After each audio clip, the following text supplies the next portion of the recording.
the drop-off box. So those ballots, some of them didn't have the county code on the address label, no counting board printed.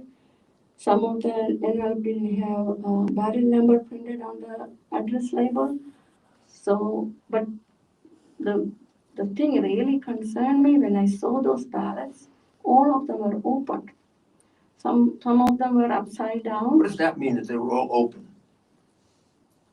What's You the are- significance of that? You are not supposed to open. You have to receive the ballot into the system first. You cannot open the ballot. It should be. What do you have to do first before you open the ballot? So when you receive the ballot, the first thing you should do is, first you have to search the voter. You enter the last name, space, first name of the voter, a QV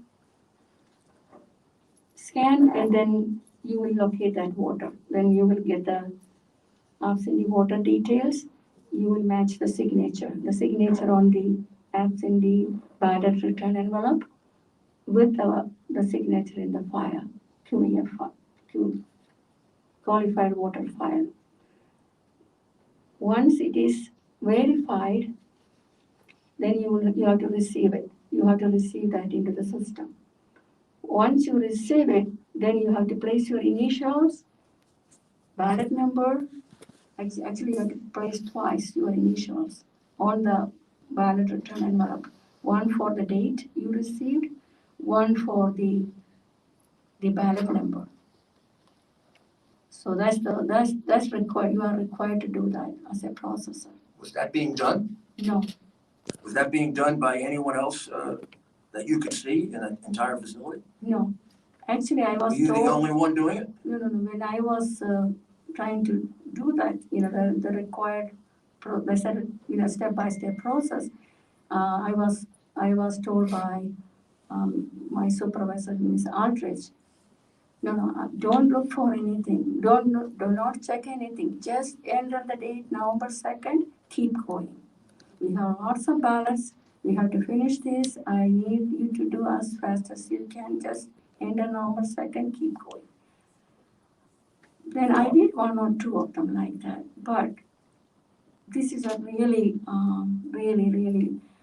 I felt so bad because once you modify the QVF file, you can see the username, who modified that file, the last day that data was modified.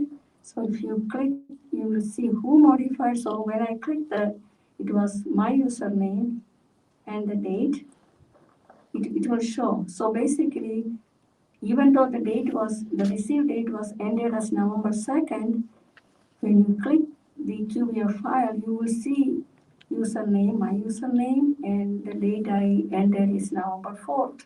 That's not right. I'm sorry, Jesse, I didn't quite get that. What did you say? See, when you, okay, I did just like my supervisor told me. This is at the TCF center. At the satellite sites, my supervisor there never instructed me anything like that. We were receiving, the minute I get the ballot, we were receiving the ballot into the system, same date. And everything was doing according to the manual at the satellite center where I was working. I just want to specify this one I was asked to do at the TCF center at the podium where all these ballots were coming from. I didn't even know where all these ballots were coming. It was keep coming. Then when I asked the person who was sitting next to me, she was doing the same thing. She kind of told me, oh, Jesse, we were doing this since 9 p.m. yesterday. That's November 3rd. We didn't even go home. We were doing. We really need your help, to complete this, to finish. So basically what they were doing is entering all these ballots into the QVF so they can count those ballots. That's what I thought. But they were not following the procedure. When you are receiving the ballot, and also backdating. Why you are doing that on November 4th? It should have been done. The deadline was November 3rd, 9 p.m. That's the deadline for you to receive the ballot, absentee ballot, into the system. As a matter of fact, on November 3rd, I had to stay till 8:30, even though the polls were closed at 8 p.m. I had to work till 8:30 to complete receiving all the ballots that received into the satellite sites. So all the processes, they are required to do that. 9 p.m.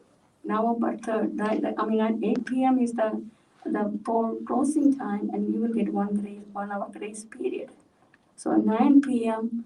it should be completed. For that, we were asked to collect absentee ballots from the drop-off box every hour.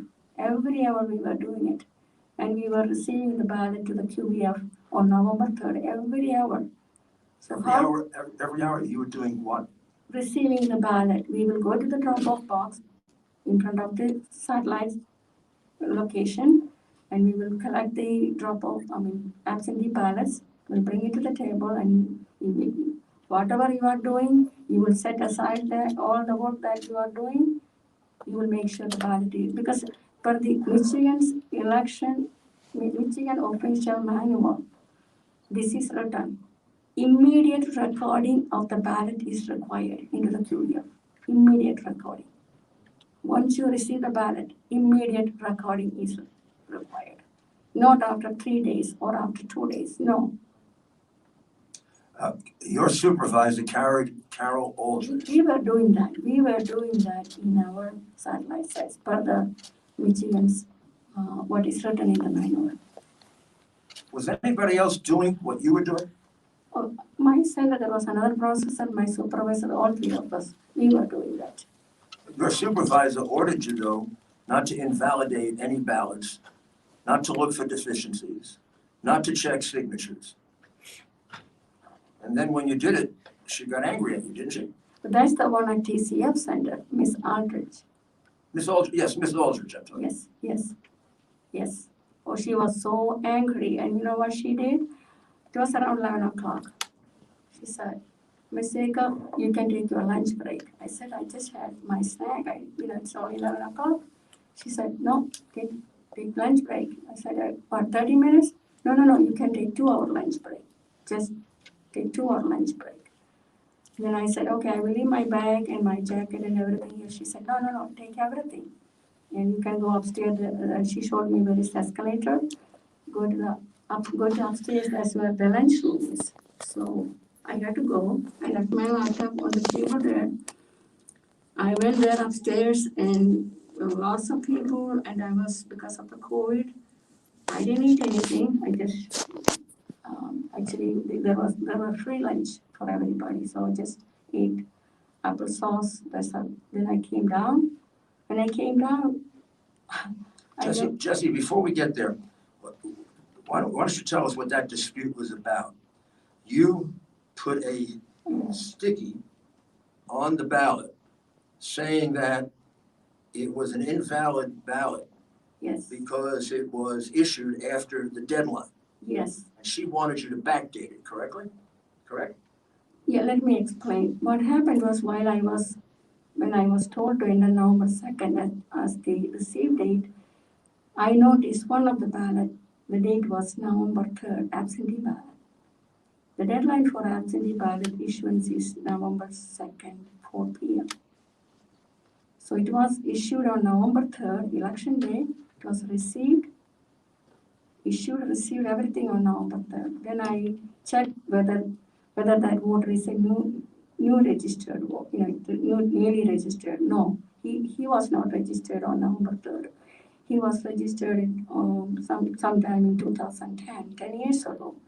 So you are not supposed to issue absentee ballot on election day to already registered voters.